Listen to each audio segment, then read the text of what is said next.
Kuna watu ambao tumeshahisi ya kwamba huenda kuna kitu kati ya hawa watu wawili. Nani na nani huyu? Nani huyu Jaden pamoja na nani? Na huyu mke wa mjomba Lakini anyway, kwa mara ya mwisho msikilizaji, tuliona ya kwamba Betha alikuwa bado hajarudi nyumbani na baadhi ya wanafamilia. Kwa sasa Jaden akawa yupo zake amepumzika hapo sebleni pamoja na kale katoto na mama yake.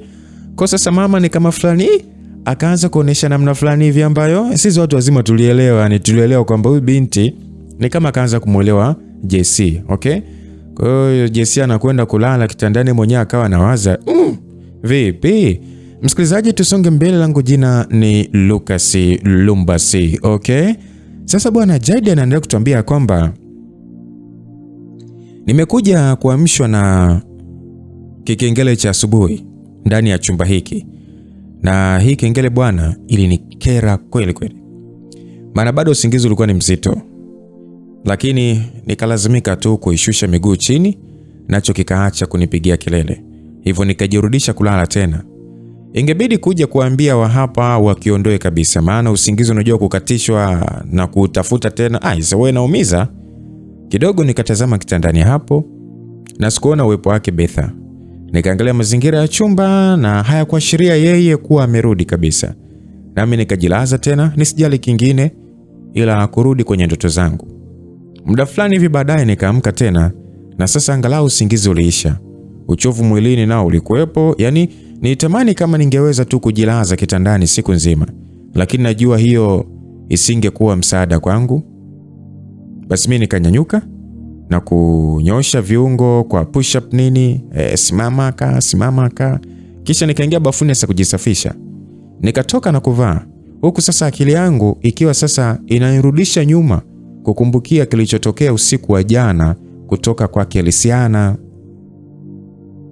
Bado ningepatwa na ile hisia ya uvuguvugu moyoni kukumbukia namna alivyovishika vidole vyangu eti. Lakini nikajitahidi sana kuacha kukazia hizo fikra sana. Huenda halikuwa kwa namna ambavyo mimi nilidhani, na sikutaka kuanza kujipa hizo shida za mawazo na mtumia hapana. Basi nikatoka zangu chumbani. Baada ya kuwa sasa nimechukua simu na kuangalia muda kukuta ni saa 4, ni kama nilitumia saa zima chumbani hapo kutokea nimeamka mara ya pili.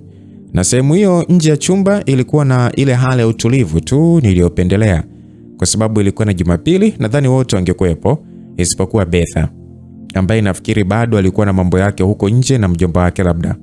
So nikasogea mpaka mwanzo wa ngazi na kutazama huko chini, na hakukuwa na watu kwa sehemu ambapo macho alipoweza kuona. Sijui na leo Amira angekuwa ameenda kwenye madarasa maalum ya Jumapili aliyohudhuria, maana sikuzisikia kabisa sauti zake kuonyesha fujo ambazo nimezoea kutoka kwake. Kwa hiyo nikaanza tu kushuka. Kumaliza kushuka ngazi kukanifanya nimuone Tamia akiwa sasa sehemu ile kupumzikia, akikaa sofani sasa akionekana kuchati kwenye simu yake. Na mfanyakazi mmoja hivi mwanaume wa hapo alikuwa usawa wa sanamu ya Simba Marara kuisafisha sijui, na salamu yake kwangu ndio ikafanya Tamia angalia upande huu. Nikamuitikia jamaa vizuri tu, naye sasa akajiondokea kuelekea kwa kule nje. Jicho langu likanasa mjongeo uliokuja upesi kunielekea, na nilipotazama kwa hakika ikawa ni Tamia aliyekuwa akija niliposimama. Mwanamke huyu bwana alivalia kwa namna iliyoonyesha alitaka kutoka. Shati jekundu la kike, suruali ya kitambaa pana miguuni lakini yenye kubana shape yake vizuri sana kwa juu, na alijilemba vyema usoni. Ningeweza kusema ni muonekano wa kiofisi, labda ndio alikuwa anaenda huko kwenye kampuni yao, lakini hapa alikuja kwa kunifuata mimi moja kwa moja na sio kuelekea nje. Kwa hiyo nikabaki nimesimama huku nikimtazama kwa makini hadi sasa alipofika karibu yangu, naye akasimama na kuniangalia kama vile anasubiria kitu fulani. Nikamuuliza kwamba nini? Akasema kwamba Betha yuko wapi? Akaniuliza hivyo. Sasa nikakaza macho yangu kiumakini zaidi. Akasema kwamba nini, hujasikia nilichokuuliza ama? Nikamuuliza kwamba unaniuliza nini hivyo, yani kama vile umeniajiri ama? Basi naye kwa dharau akasema kwamba kwani unatakaje? Kwamba nipige magoti ama? Unajua nikahisi kuudhika naye sana. Nami nikampuzia na kuanza kumpita ili sasa nielekea upande wa jikoni. Tamia akanishika mkononi kunizuia, na kusema kwamba wewe. Nikautoa mkono wangu upesi kutoka kwake na kusema kwamba usiniguse. Tamia sasa akakunja uso wake kiukali na kusema kwamba nimekuuliza Betha uko wapi? Basi kwa siri nikamwambia kwamba unaniuliza kwamba mimi ni GPS yake ama? Wewe usilete ujeuri, umesikia? Betha simpati kwa simu tokea jana na tumerudi hapa hayupo. Kwa hiyo nini sasa bwana, wewe si ni mume wake? Hivi wewe una matatizo ya akili si ndio? Umenipatia wewe ama? Ase usinitibue. Naomba ufanye mambo yako ase. Yaani ukiniona pita hivi tusizunguane, umesikia? Nilimwonya hivyo. Akasema kwamba sasa wewe unafikiri mimi unaniogopesha mimi? Unajifanya unaringa sasa hivi kisa tu Bika kuleta hapa, si ndio? Basi mimi niliendelea kumwangalia kwa hisia kali. Basi na anavyokupendelea, unafikiri kwamba eti ndio inamaanisha kwamba eti unapendwa sana? Yaani usianze hapo kujidanganya tu kwamba eti umefika. Oya, mdogo wangu, ni mimba tu. Hiyo ni nini? Ni mimba tu. Wewe kwake ni toi tu. Natamani kama ni hata ingemfanya akuchukie zaidi. Yaani hilo likichwa angelibonda bonda vibaya sana. Muone likichwa lake. Bahati yako tu ni kwamba yani imemfanya tu umvute. Ila hiyo ilizi uliomfunga ikija kumtoka. Basi baada ya kuongea hivyo nikamsogelea karibu zaidi. Kwa ukali nikasema kwamba ingawa ilikuwa ni kwa sauti ya chini, nikasema kwamba Tamia, huwa mimi sipigagi wanawake, umesikia? Lakini nitakuja nikuzibue. Basi akauliza kibaba akasema, umzibue nani? Mimi? Unawita ujauzito wa Betha, yani wa Betha kwamba ni hirizi, si ndio? Wewe ndio ulimpatia? Sasa mbona miemko? Aya, nipige sasa, nipige. Tamia alikuwa ananijaribu, msikilizaji. Nyuso zetu zilikuwa zimekaribiana zaidi. Akiniangalia kwa ukali, na mimi sasa nikitamani kweli ninyanyue mkono wangu nimtandike. Na ndipo hali fulani ya utulivu zaidi ikaanza kuingia. Kwanza asubuhi yangu na kitu cha kwanza kuwa ugomvi haikuonekana kuwa jambo jipya. Lakini kutazamana kwa ukaribu namna hiyo na huyu mwanamke kulileta hali fulani hivi mpya. Alianza kushusha macho yake na kunitazama mdomoni, akiyashusha na kuyapandisha. Na mimi nikiwa nimetulia tu. Ilianza kuonekana kama tumegandishwa na uwezo wa kujirudisha nyuma hatukuwa nao. Hii chuki kati yetu ilikuwa ikielekea kubaya sana. Mpaka sasa kunifanya nitake kumdunda mwanamke. Kweli hawa watu walikuwa wameniharibu sana. Sasa ndipo sauti ikasikika ikisema kwamba Uncle White. Baada ya sauti hiyo sasa kusikika ikiniita, ilikuwa ni sauti nzuri ya mtoto Amira. Ikafanya sasa nigeuke nyuma kukatisha utizami wangu na wabifu pamoja na Tamia. Kumuona binti alipokuwa akishuka ngazi upesi huku sasa kitabasamu kulinifanya nitulie. Basi Amira alikuwa anakuja kwa kukimbia, lakini pia mama yake akamwambia kwamba usikimbie kwenye ngazi, acha. Sauti ilisiana ikasikika ikisema hivyo, lakini sikuweza kumuona. Na msaidizi mwanamke akaonekana akitokea huko juu pia kumfuata Amira.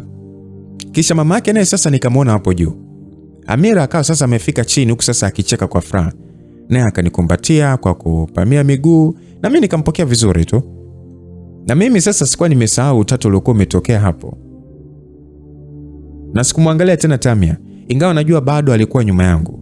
Msaidizi ule bwana akafika chini pia huku sasa Lisiana akiwa ameanza kushuka ngazi taratibu. Na Amira akawa sasa ameng'ang'ania kiunoni bado. Basi mwanamke huyo akanisalimu kwa heshima akasema kwamba good morning sir. Nikasema kwamba good morning. Hey Amira, hujambo? Amira akawa sasa ananiangalia tu huku amelaza kidevu chake tumboni kwangu. Basi msaidizi wake akamwambia kwamba Amira, okay, come on. Let's get you ready. Msaidizi wake akasema hivyo. Amira akasema staki. Amira akasema na kunikaza zaidi. Asa nikamuuliza mtoto kwamba vipi tena? Elisiana akasema kwamba okay, it's okay datu, nitashughulika naye, nenda tu kwa kazi zingine. Elisiana alimwambia hivyo msaidizi wake. Basi msaidizi akaondoka kwa utii. Nami sasa ndo nikapata nafasi ya kumtazama Elisiana vizuri, kutambua alivaa kama truck nyepesi ya pinki. Nafikiri ni ya kulalia au kushindia nyumbani. Jicho lake bado lilikuwa limezibwa. Basi Amira akamsalimia Tamia kwa nyuma yangu, sasa akamsalimia akasema good morning auntie. Amira alisalimia. Nikageuza shingo na kumwangalia, na mwanamke huyo hakutoa jibu lolote kwa mtoto isipokuwa kunitazama tu kimkazo na kunishusha kisha kunipandisha. Alafu sasa akatupita sote na kuondoka. akitembea sasa kwa kubamiza miguu eti kuonyesha kwamba kasirika. Elisiana akawa anamwangalia kwa makini mpaka Tamia sasa alipotokomea nje ya mlango, naye Amira sasa akanitazama usoni kwa kutokuelewa kwa nini mwanamke yule alitenda hivyo. Nikamshika kichwani na kusema kwamba achana naye huyo, umesikia amenuna, si ndio? Amira akasema kwamba why? Nikasema alikuwa hataki kwenda kazini. Nikasema hivyo na kumtazama Elisiana. Mwanamke huyo alinitazama kiudadisi. Naye Amira akasema kwamba kama mimi nisitake kwenda school, si ndio? Nitabasamu nikasema kwamba ya. Basi Amira akasema kwamba well, basi tukule breakfast kwanza anko then tutizame movie tena like yesterday. Amira akaongeza kwa shauku. Nikamuuliza mtoto kwamba kumbe bado hamjakula tu breakfast. Amira akasema ya. Basi Elisiana akasema tunatayarisha kwenda hospitali kwanza, movie baadaye Amira, si ndio? Elisiana alisema hivyo. Nikauliza kwamba hospitali? Elisiana akasema ya, si kumwona Dr. Steven. Ulisema oh sawa, okay sawa. Ya. Okay, tutakwenda hospitali. Kidogo ni sawa bwana. Basi hapo Amira yeye akaniachia na kunipiga kidogo bavuni. Amira alianza kukimbilia huko dining akisema kwamba race me to breakfast. Basi nikaambia kwamba ninakuja kukamata. Nikamwambia hivyo huku sasa nikitabasamu. Nilipomgeukia Elisiana nikakuta akiwa ananitazama kwa namna iliyoonyesha kwamba ni kama mawazo hivi. Na mimi sikuwa na uhakika kama ni yale yaliyohusiana na kitendo alichofanya jana usiku ama kikio ni kingine. Nikamwambia kwamba vipi mamkaja leo? Basi akanisogelea zaidi na kusema kwamba huyu ana tatizo gani? Msikilizaji, inaonekana Elisiana alimaanisha Tamia kwa sababu airudisha kidole gumba kuelekea upande wa mlango. Nami nikasema kwamba ana mudi mbovu tu huyo, mpotezee tu. Elisiana akasema Jesse, naweza handle mtu akinitendea vibaya mimi, lakini my daughter. Elisiana akasema hivyo kwa makini. Nika sasa nimemuelewa, nami nikasema kwamba ya najua hata mwenyewe ameniudhi kwa hilo. Ama matendo ya kitoto tu mno. Elisiana akasema kilichofanya hivyo sasa ni nini?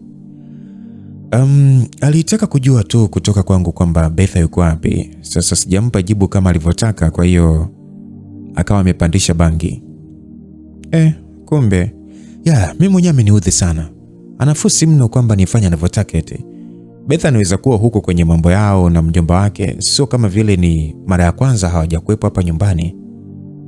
Nilisema hivyo. Elisiana akasema kwamba no, Seba yuko keja amelala. Nikamwangalia kusema kwamba Sebastian yupo chumbani, amerudi jana. Ni usiku sana ameingia na huyo Tamia. Sasa sijui kutoka patia wapi, so madam atakuwa sehemu nyingine I think. Elisiana akasema hivyo. Nikatazama pembeni akauliza kwamba vipi? Umeshamtafuta? Nikamtazama na kusema bado, nitamcheki baadaye. Basi Elisiana akatikisa tu kichwa na kuangalia chini, akiwa ni kama anatafakari jambo. Kisha akaniangalia tena usoni. Nikamwambia kwamba tusimsurubishe sana Amira, hebu twende tukapate chai. Basi Elisiana akatikisa tu kichwa kukubaliana na mimi. Naye sasa akanitangulia kuelekea dining ili sasa tupate msosi. Swala la Betha kutokuwepo hapa mpaka Tamia anipandishie bangi lilionyesha alikuwa ni mahali pasipojulikana, aidha kwa mdogo wake huyo au hata kwa mjomba wake. Nilihisi ni kama kushawishika kumpigia simu niulize alikokuwa, lakini nikautia mkono wangu ugumu tu na kujitahidi kupuuzia swala hilo. Sio kama vile angepatwa na jambo fulani baya. Ulinzi kama wote alikuwa nao. Kwa hiyo mimi ningekula 50 zangu kwa leo na kufanya mambo mengine na wawili hawa niliowajali kiukweli. So tulipomaliza kupata chai tambala, tukatoka dining ili sasa kwenda kuanza kufanya maandalizi ya kuondoka. Niliona Elisiana akiwa na hamu ya kuondolewa kiziba jicho lake ili sasa aweze kuona vyema tena. Kwa hiyo alinisitwai kabisa. Sasa Ford na Bavin walikuwa wameondoka mapema asubuhi hii kwenda wapi sijui, kwa Kakamega. Sijui ni mtu, sijui ni mji huyo Kakamega.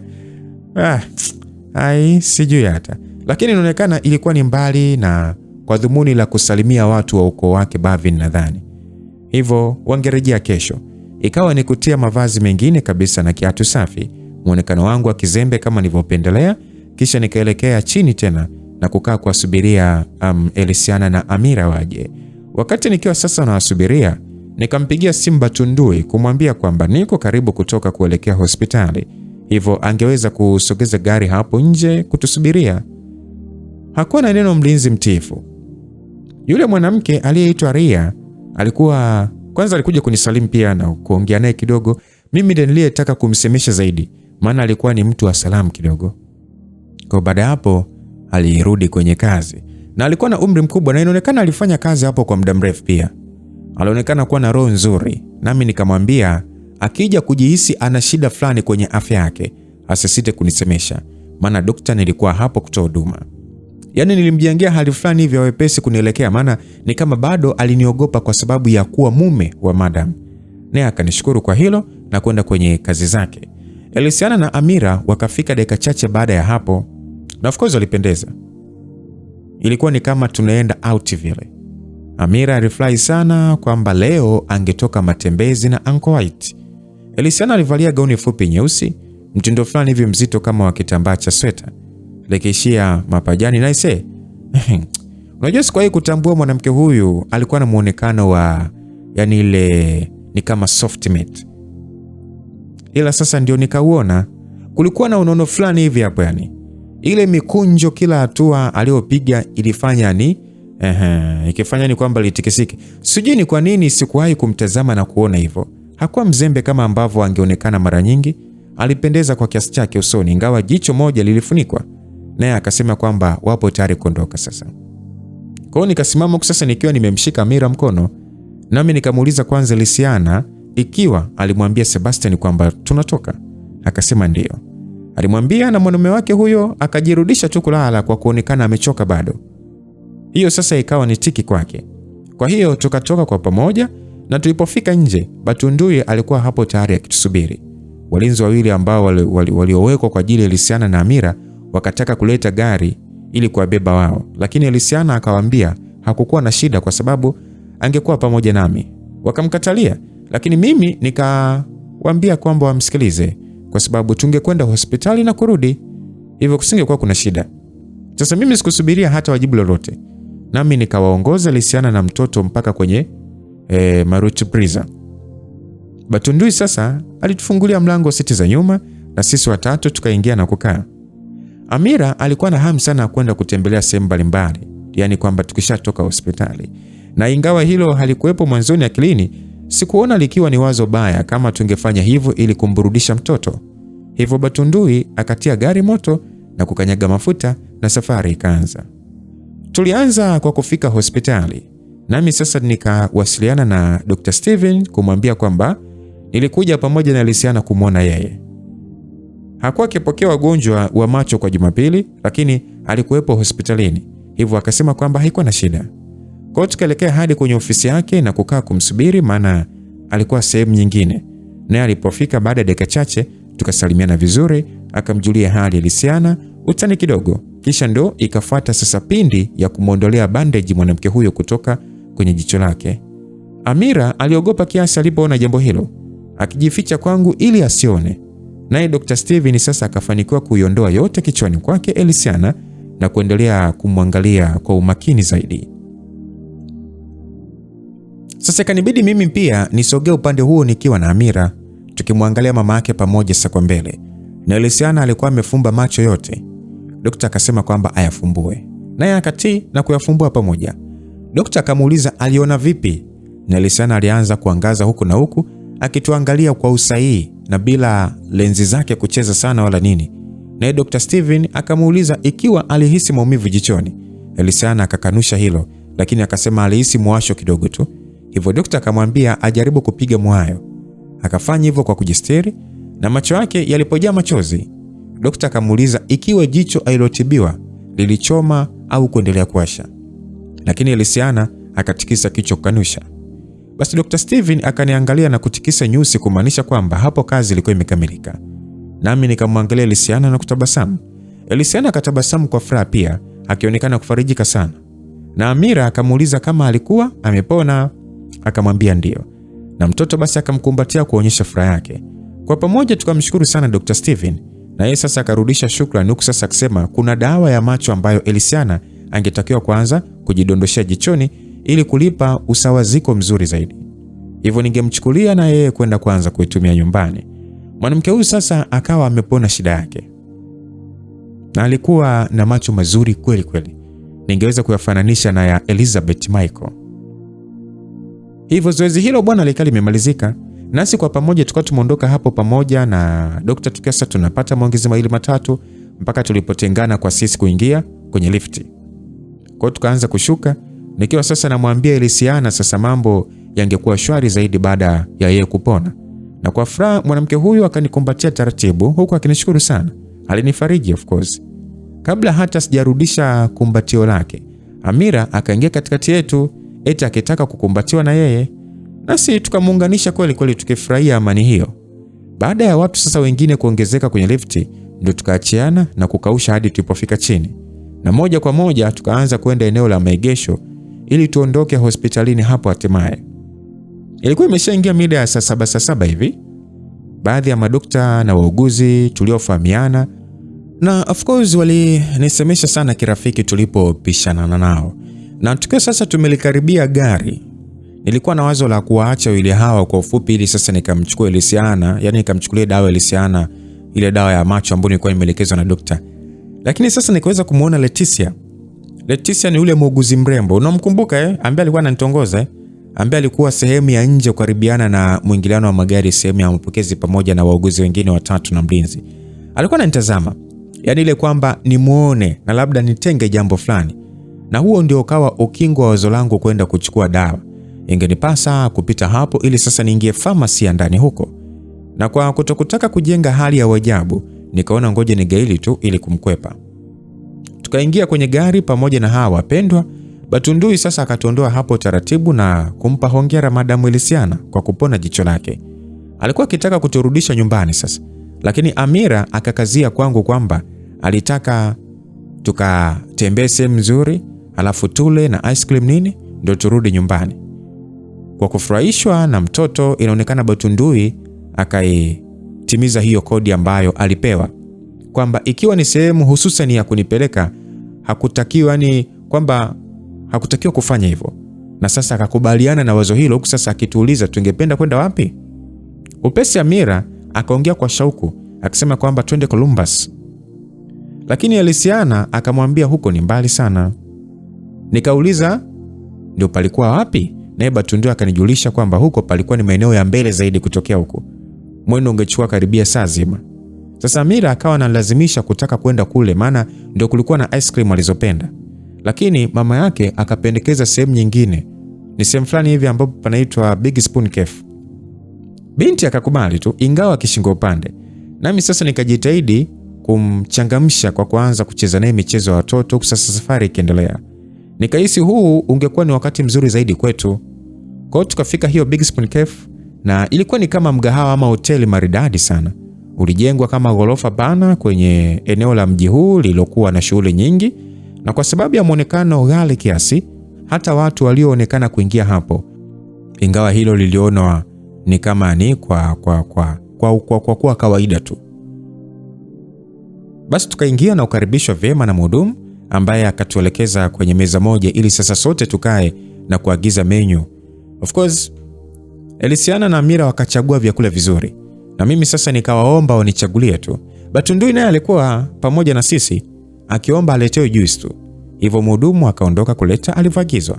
Sasa story 2-3 na chakula kikawa kimeletwa, na kwa kiwango kikubwa ilikuwa ni zile keki zenye kumiminiwa maziwa au chocolate ama urojo wa vanilla. Yaani mambo matamu tu pamoja na nyama, juisi na sosi za ukweli. Ilikuwa ni furaha kwa Amira ambaye aliletewa ice cream ya kopo nzuri sana, naye akaanza kuishambulia. Hivyo na sisi tukaanza kula taratibu, na mara kwa mara nilimuona Batundui akiwa anatumia simu yake kama kutuma ujumbe kwa mtu, kisha angeniangalia. Na mimi nilipomtazama angeacha tu na kujikausha. Sijui alikuwa anachomesha hii lunch kwa mabosi wake. Hizo pigo zilianza kunikera kiasi, lakini mimi sikuweza kumuuliza moja kwa moja ili Elisiana asishtuke. Sasa muda mfupi baada ya hapo, Batundui akawa ametoka mezani kwetu, akionekana yani kupokea simu. Na mimi nikamtazama na kumuona akienda mpaka nje huko kabisa. Nyendo yake ya sasa ilinitia mashaka, lakini kaona ngoja nitulie tu maana nisingejua kihalisi nini kilikuwa kinaendelea.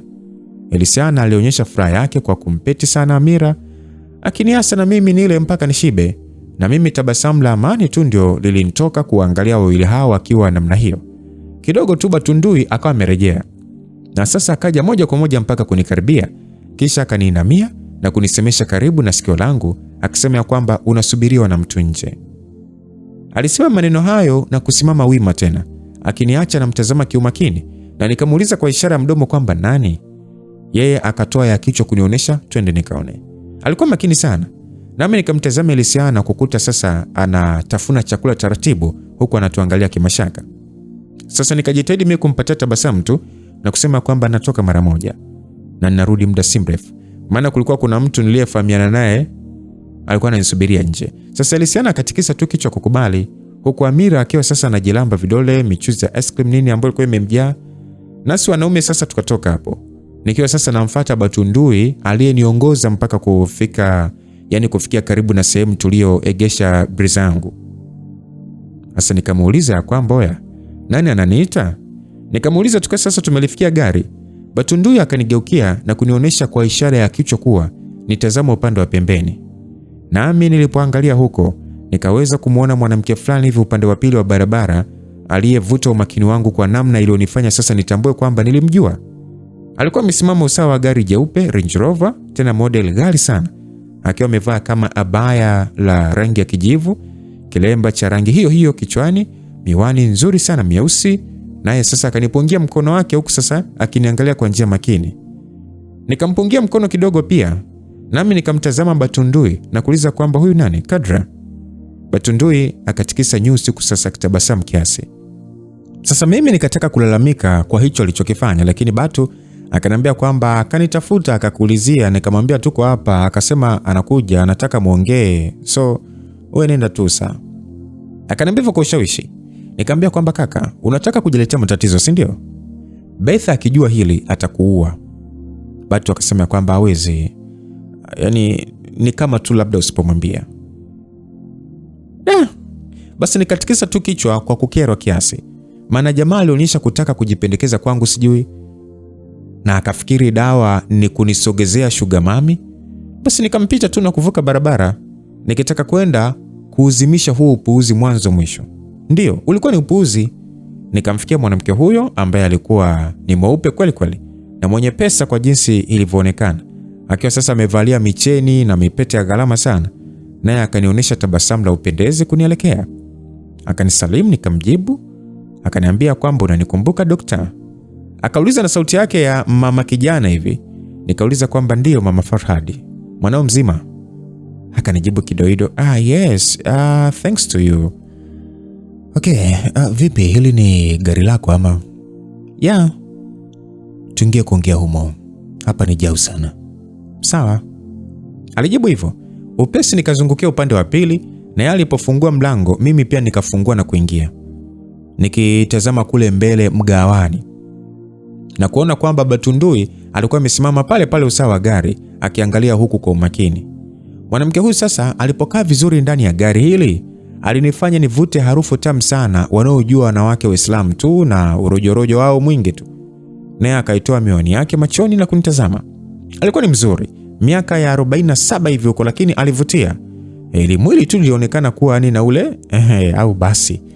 Akawa sasa anajilamba midomo yake iliyopakwa lipstick ya pinki huku sasa ananiangalia kwa macho laini. Nami nikasema kwamba sikia, najua unachotaka kuniambia na chukulia kama umeshaniambia, hivyo uwe makini na nitakachokwambia. Alibaki kunitazama tu kwa utulivu makini. Nikamwambia kwamba siko tayari kufanya unachokitaka nifanye. Mimi ninashukuru umeniona kwa njia hiyo, lakini naomba tu uachane na mimi. Sitaweza kuwa na wewe. Basi aliangalia pembeni na kusema kwamba mimi siombi uwe chochote kwa ajili ya mimi, nahitaji tu kuwa na wewe hata just kwa usiku huu. Nikamwambia just tonight. Nikamuuliza, akaniangalia kutikisa kichwa kubali. Nikasema kwamba kwa nini? Basi akaibana tu midomo yake na kuniangalia kwa hisia. Kwamba unataka short, si ndio? Kumbe do I strike you as some easy? Nilimwambia hivyo, akanikatisha kwa kunishika shingoni na vidole vyake vilikuwa vina makucha hayo na kusema kwamba no, sio hivyo. Nikautoa mkono wake shingoni kwangu. Basi baada ya kutoa mkono akasema kwamba nakuelewa sana dokta. Unajua toka na kuona mara ya kwanza I couldn't help it but feeling you so much. Nataka tu kuwa nawe and I'll give you anything. Aliongea kwa hisia. Alikuwa na njia fulani hivi ya taratibu sana kuongea. Nami nikasema kwamba siwezi kujichomeka unapotaka niwe.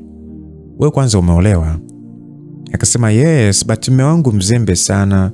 I'm still hot. Yeye kawa baridi. Basi mimi nikatabasamu kiasi na kutikisa kichwa kwa kutokuamini alioniambia. Nami nikasema kwamba kwa hiyo unataka nini sasa? Si utafute mtu mwingine tu. Oh no. Doctor, listen. I want you. Nataka wewe tu. Cause I feel you. Dada, sijui mama, sijui dada. Yani, samani. Nimeingia hapa nawe ili kukuambia kistaarabu tu, sawa? Usije tena kunifata. Na Batundui achana naye. Amekujaza upuzi tu kichwani. Mimi siko hivyo. Na wewe una mume. Mimi na mke. Sawa Hii sio ya kutakana wala nini. Hii ni tamaa tu. Kama unataka kuitosheleza hiyo nani yako hiyo, katafute maboys. Wako wengi tu wazuri zaidi hata ya mimi mbona. Mimi unafikiri ni mzuri sasa? Nikamwongelesha hivyo kizembe. Kwa kiasi fulani nilikuwa naburudika sana hapa msikilizaji. Naye akaweka uso wa kutatizika na kunishika mkono huko akisema kwamba please doctor, nahitaji wewe tu. I'll give you anything. Nitakupa vingi hata Beth hawezi kupa. Nikamwangalia kwa makini kiasi. Nikamuuliza kwamba hivi wewe unamjua madam? Ya ndio. Madam, as she likes to call herself. Najua ana influence kubwa, but hainitishi mimi. I have power too. Lakini sio kuhusu yeye. Dr. Jaden, I really want to be with you. Hata kwa night moja tu. There is something strong about you. Imenivutia sana. Niwe pekee tu ndio waweza kuzimisha hii moto ndani yangu. Tafadhali. I won't ask you for anything else. Just you. Alisema hivyo kwa kubembeleza. Nilimwangalia kwa utathmini sana. Sijui ni kwa nini tu, lakini maneno yake yalinifanya nijihisi vizuri kama ham vile. Basi Kadra akaniachia mkononi na kutoa kadi fulani vindogo kutoka kwenye kipochi kilichokuwa juu ya dashboard. Naye akanipatia huko akisema kwamba niko kwa hii hotel, be free kunicheck anytime, okay? Kupitia Batu, of course, I'll be waiting for you. Alisema hivyo, utadhani hata nilikuwa nimekubali ombi lake. Lakini najua aliliweka swala hili kwangu kwa namna ya akili iliyofunguka kwamba nilifikirie. Basi nikaipokea tu kadi hiyo, huku sasa nikigeuza huku na huku. Na mwanamke huyu akanishika usoni kwa kiganja kimoja na kuashiria kutaka kuufuata mdomo wangu lakini kajirudisha nyuma kumkwepa. Huku sasa nikimtazama kwa kujiamini. Na yeye akabaki kuniangalia tu kama mtu aliyekwazika. Alikuwa ni mtu mzima of course. Nikaona ngoja nitoke tu ndani ya gari hilo ili sasa nisije kusema lingine ambalo lingemfanya ajihisi vibaya zaidi. Maana huwa hawaelewi. Leticia na yeye hawakuwa wa kwanza kuniambia mambo kama haya toka nianze kazi huku. Sema hawa wawili walikuwa ni wamekuja na aina fulani hivi ya mguso ambao au basi tu msikilizaji. So nikavuka barabara na kumfikia bodyguard wangu, mtu mzima aliyependa sana haya mambo ya ngoswe. Na sasa akanitikisia kichwa eti kama kuniuliza mambo yamekwendaje. Nikampiga na kadi alionipa huyo mama kifuani na kumfanya ipokee.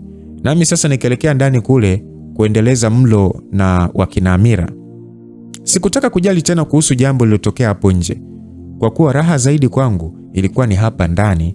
Amira alishiba mwenyewe na Lisiana pia airidhika. Batundui akaja na kumalizia chakula kilichokuwa kimebaki, maana kilikuwepo kingi. Huku sasa mimi nikisemeshana na wengine kirafiki tu mpaka jamaa alipomaliza na kulipia. Kwa hiyo tukaamua kuchukua na ice cream kadhaa za kwenda nazo nyumbani kwa ajili ya mtoto, na baada ya hapo sote sasa tukatoka kwa pamoja. Kulikuwa kuna duka la madawa hatua chache kutokea hapo, nami nikaona ngoja nielekee hapo kuchukua dawa ya macho kwa ajili ya Lisiana. Kisha nikarejea garini tena. Hatimaye tukaanza kurudi tulipotakiwa kuwa. Of course ilikuwa ni pindi iliyonipatia amani ambayo mimi sikuhisi kwa miezi kadhaa sasa. Kwa pamoja na Lisiana na mtoto wake wakati huu, maongezi, vituko vya mtoto na hali nzima iliyojengeka hasa kwa sababu ya Lisiana kuonyesha amenizoea zaidi kama rafiki. Ilikuwa inatibu polepole hali nzito ya upweke niliyokuwa nimehisi mwanzoni. Najua sikutaka yoyote anizoee wakati nafika huku, lakini isingekuwa rahisi tena kupuuzia mahusiano haya mazuri yaliyokuwa yameanza kukua baina yangu na wawili hawa, hasa Lisiana. Kuna mara ambazo ningemwangalia mwanamke huyu, yani jinsi alivyokuwa mpole, jinsi alivyotabasamu na kile kitu fulani hivi, yani ni kama kingeanza kujengeka akilini na kunibidi sasa niache tu kumwangalia ili kibomoke upesi. Sikutaka ifike huko. Nadhani wewe ni mtu mzima, umeshanielewa msikilizaji, si ndio? So ikawa inaingia mida ya saa 10 jioni, wakati sasa tulipoyafikia mageti ya jimbo lao hawa na kuelekea maskani bila pressure. Sikuwa nimejaribu kumtafuta Betha kama nilivyomwambia Lisiana muda ule. Yani hapa nilikuwa natarajia tu angerudi yeye mwenyewe na mambo mengine kuendelea. Tena sikutaka hata arudi kwa leo. Yani kama vipi alale huko tu alikokujua yeye mwenyewe, ili kesho ikiwa ni siku ya kurudi kazini niende na nisimuone tena, yani iwe kwa wiki 2.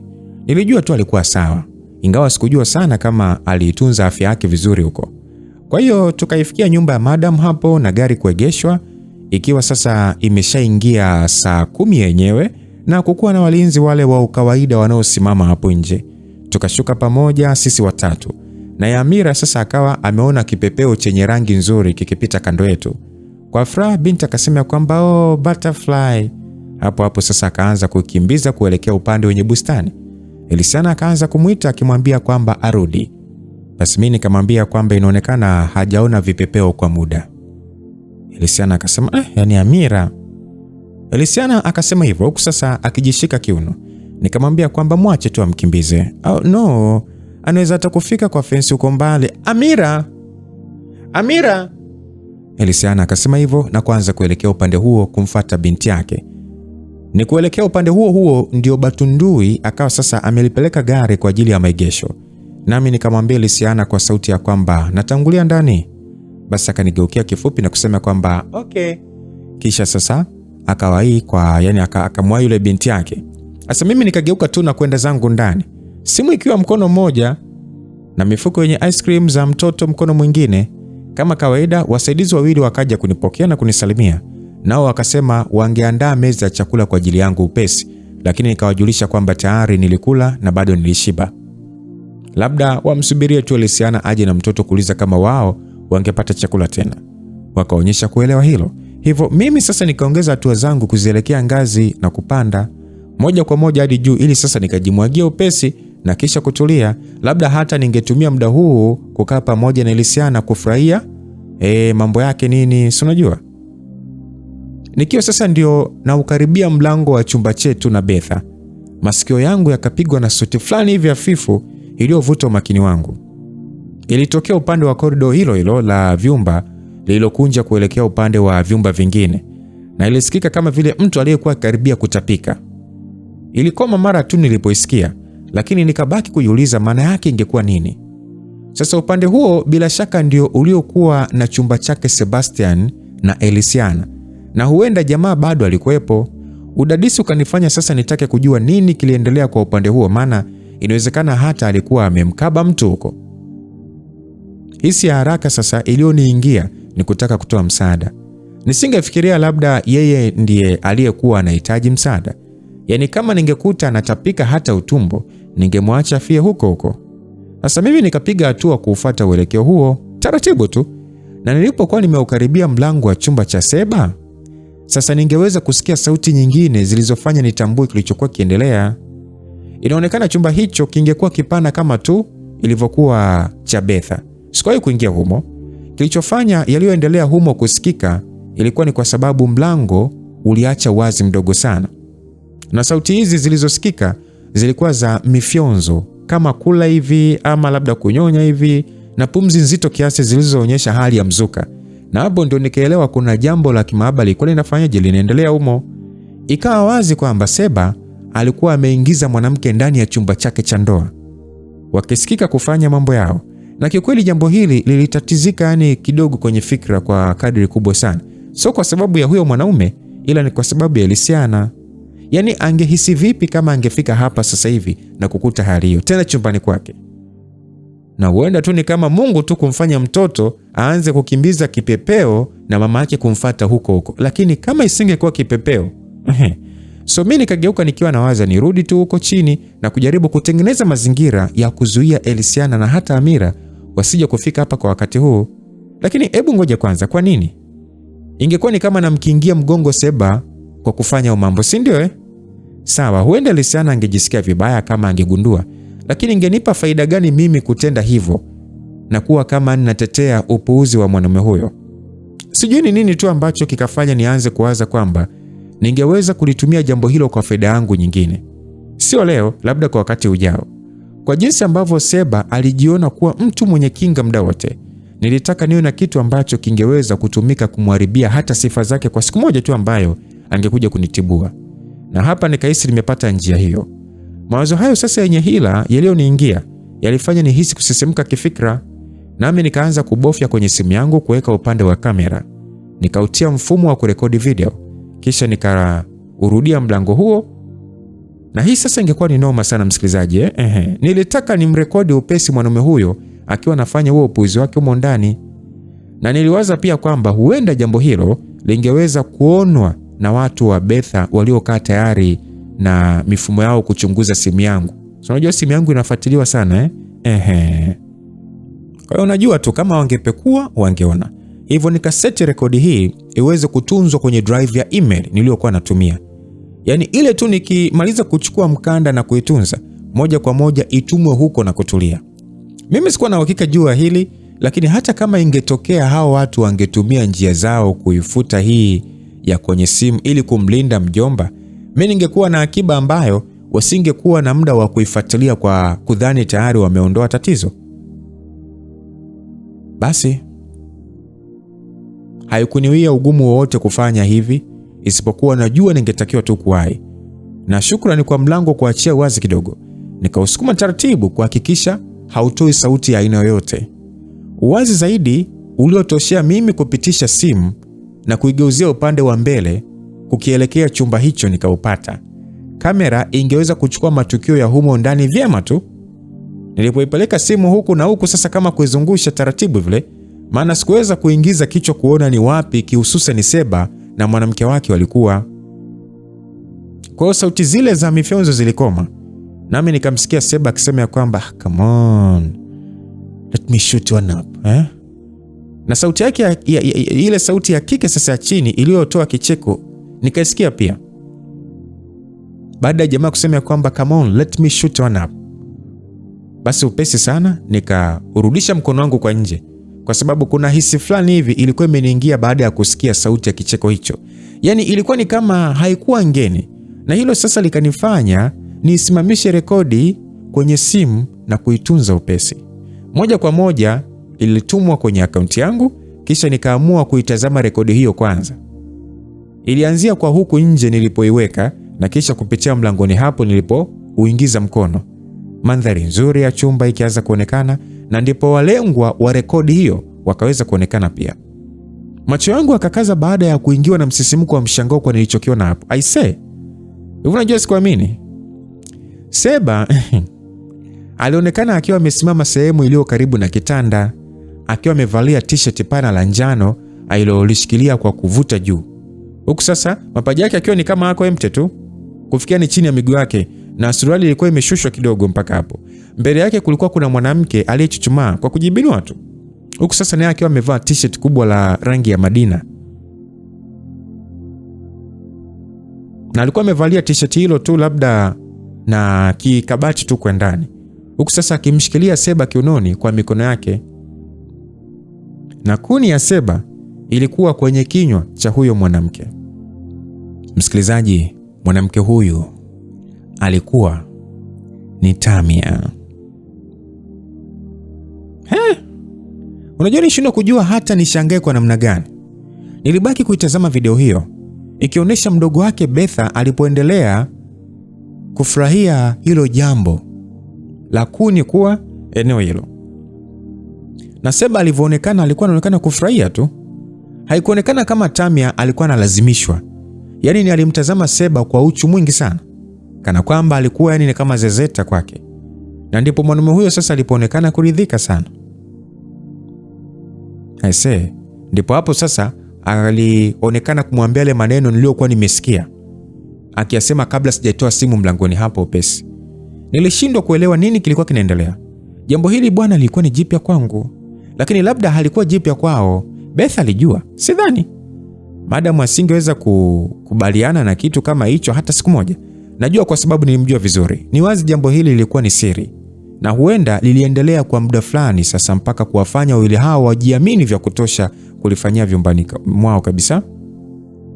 Nilibaki nimesimama hapo nikiwa nawaza ni jinsi gani hii ilikuwa ni babu kubwa, mbali kabisa na matarajio yoyote niliyokuwa nayo. Yaani ilipita yote. Badala ya kushangaa zaidi, nikajikuta na chata tabasamu la kutokuamini. Huko hapo sasa nikiwa nimeanza kusikia sauti ya ambazo zilikuwa zimeanza kutokea kwenye hicho chumba sasa, kuonesha kwamba Tamia tayari moto alikuwa ameshaanza kuupata. Aise, huu ulikuwa ni ufedhuli uliokithiri. Bora hata kama ingekuwa ni mwanamke mwingine tu, kwa kuwa najua Seba hakuwa wa kutulia na mmoja, lakini hadi kumfanya mdogo wa mpwa wake. Hiyo ilikuwa ni ngazi nyingine ya ubadi. Aise, mawazo aliyoanza kuniingia juu ya cha kufanya na hii video yalikuwa ni mengi. Nikifikiria nije kwenda kuiedit kabisa ili niviunge vipande kwa engo, yani kwa engo na engo. Maana kuzungusha simu huku na huku ilifanya ni kama sehemu zingine za mkanda zisivutie. Na sijui ingekuwaje tu pale ambapo Betha angekuja kugundua dhihaka hiyo mbovu iliyokuwa inaendelea kwenye nyumba yake. Yaani nitamani iwe njia ya kumpiga jamaa na kitu kizito mpaka Basi sauti ilisikika kinishtua. Sauti hiyo bwana ikanifanya nishtuke sana moyoni na kukatisha mawazo yangu. Niligeuka nyuma ilipotokea sauti iliyosema kwamba alikuwa ni Amira. Binti akawa sasa anakuja upande wangu upesi, huku sasa akikimbia. Nami nikamgeukia vizuri zaidi, huku sasa nikiwa nimeweza kujituliza moyoni kutokana na zile fikra za kukutwa. Akaja mpaka kwangu na kujitupia miguuni mwangu kwa kunikumbatia. Alicheka kwa sauti ya chini, nami sasa nikageukia upande wa chumba cha wazazi wake kuangalia usalama, kwamba Seba na Tamia wasiwe sasa wamemsikia na kutoka kutuona. Kisha nikamshika binti na kumnyanyua kiasi, nikijisogeza mbele pamoja naye. Amira akawa akicheka na kusema kwamba nampiga chenga mami. Basi mimi nikalazimisha tabasamu pia na kumwambia kwamba bado anakukimbiza Amira akasema anakuja kunikamata, ankunifiche. Alisema hivyo, nikasema sawa basi twende nikufiche chumbani kwangu twende. Nikamwambia hivyo pesi. Akasema kwamba no, yuko anapanda ngazi ataniona bwana. Best kejani mwetu naingia cupboard. Naingia huko. Alisema hivyo kimchezo. Alikuwa anataka kwenda chumbani kwao akajifiche. Na nikijua hilo lisingekuwa busara, mimi nikaendelea tu kumvuta mpaka kukaribia mlango wa chumba changu na Betha, na kabla ya kuingia Elisana akaonekana akija upesi kutuelekea. Amira alipomwona akasema kwamba basi akajirudisha nyuma ya miguu yangu kujificha. Elisana akatukaribia kwa kusema kwamba Amira, ayakuja hapa, come here.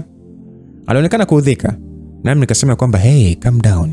Elisana akasema Jesse, Amira anakimbia mpaka mbali na muita ananirenga eti look, katia na uchafu kwa nguo. Elisana kalalamika kimama kabisa. Asa Amira kwa kudeka naye akasema kwamba I was just playing mommy. Amira akaongevu kwa kudeka. Elisana akasema kwamba don't mommy me. Wajua sipendi uchafu ayakuja. Elisana akaongea sasa akijaribu kumshika. Nikamwambia kwamba basi please forgive her. Watoto kama ujuavyo. Nilimwambia hivyo kwa upole. Elisana akaonyesha kuudhiwa na binti yake bado. Nikamshika Amira miguuni pangu na kumwambia kwamba muombe mama samani, okay? Umefanya michukia. Amira naye sasa akawa ameweka uso wa mideko, lakini akasema kwamba sorry mami. Basi mimi nikatabasamu na kumwangalia Elisana, ambaye naye akashusha pumzi na kuangalia pembeni kuonesha amechoka. Sasa Amira akaja kwa mbele na kumwambia kwamba nilitaka play na butterfly, atuoni wengi huko, but I'm sorry, Mr. kusumbua tena mami. Binti akamshika mamake na kumkumbatia sakiono chake, akimwangalia usoni kwa njia ya deko. Na Elisana akanitazama sasa kitabasamu kiasi. Na mimi nikana tabasamu pia. Elisana akasema alright, don't do that again, okay? Next time nikiita uje kwangu mara moja. Umeelewa? Binti akatikisa kichwa kwamba ameelewa. Amira baada ya kutikisa kichwa kukubali, Elisana akasema vizuri sana, haya, hizo nguo uziondoe pesi uende ukaoge, maana umeanza kunuka mijasho hapa. Elisana alimsemesha hivyo kimasiara tu. Basi Amira akacheka kidogo na kumbana mama yake zaidi.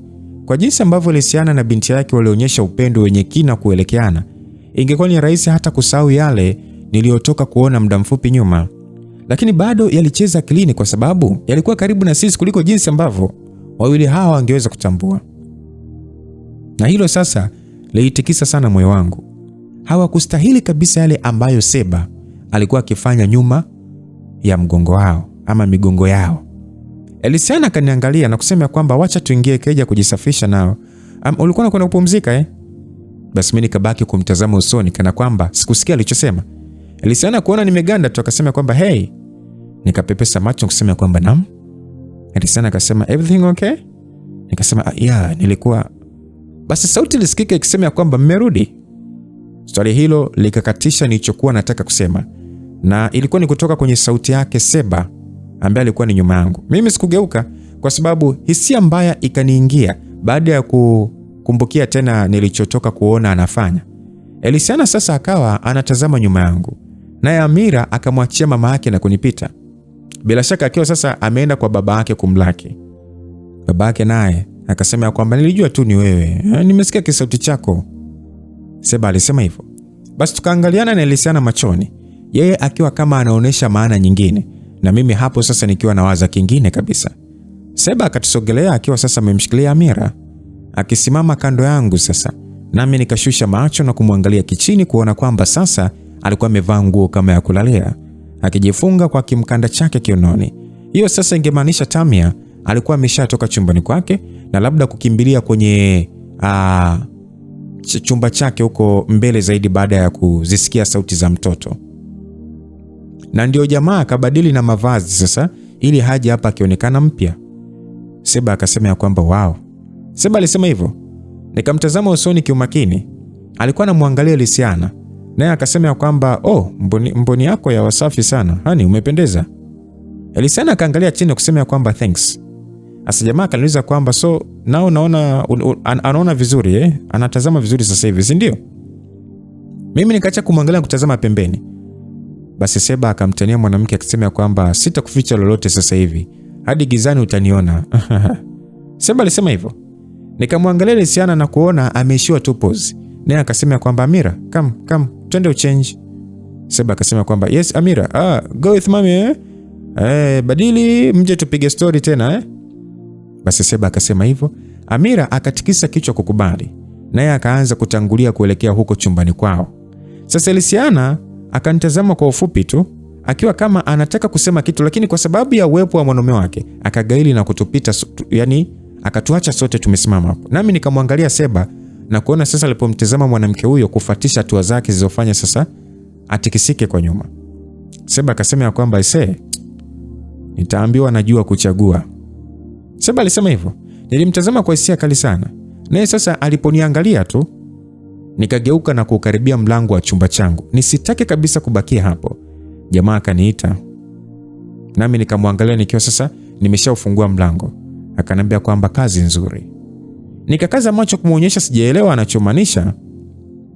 Jamaa akasema kwamba I know still hate me, but ulichofanya kwa ajili yake Elysia naweza nikasema iko appreciated, lakini it's getting over your head. Usije saw treat yetu she's mine. Alisema hivyo. Nilimwangalia kwa hisia kali sana, kisha nikaingia chumbani bila kusema lolote. Nilisikitishwa sana na haya maisha.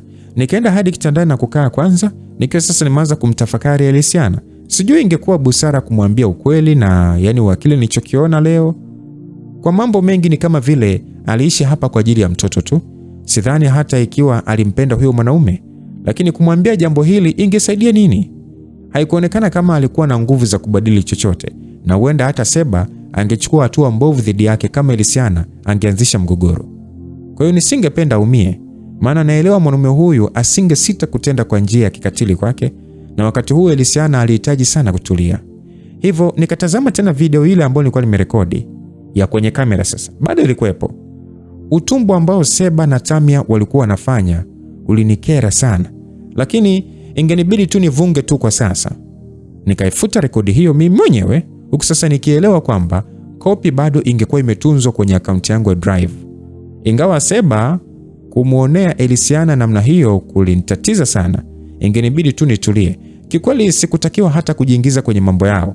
Sema tu tayari nilikuwa namjali sana mwanamke huyo. ile hisia ya kuona kwamba alistahili bora zaidi ya hayo, yeye pamoja na mtoto wake yani. Lakini kwa sasa ningetakiwa tu kuacha iwe hivyo. Kwa kuhisi usingizi mwingi bado, niliamua tu kulala tena baada ya kuona kile kisa mida hiyo, na sasa ikawa imeingia mida ya saa 1 hivi nilipoamka. Nilivyokuwa sasa nimepanga, yani kujimwagia kwanza, kisha niende huko chini kukaa na wakina Amira. Ikawa sasa imevurugwa sasa. Sijui kama na wao walirudi chini tena, lakini uwepo wa Seba na magubu yake ungefanya kujiweka karibu nao iwe na ugumu, hasa Elisiana.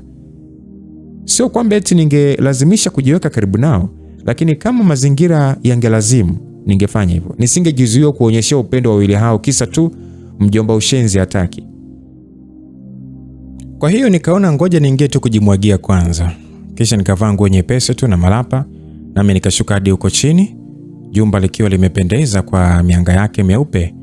Nikawaona watu kadhaa hapo chini baada ya kumaliza ngazi, na kwa sekunde kadhaa nikatulia hapo usawa wa ngazi kwanza, upande wa masofa ya kupumzikia. Aliketi Sebastian mwenyewe akiwa sasa anazungumza na simu kama vile anabishana na mtu.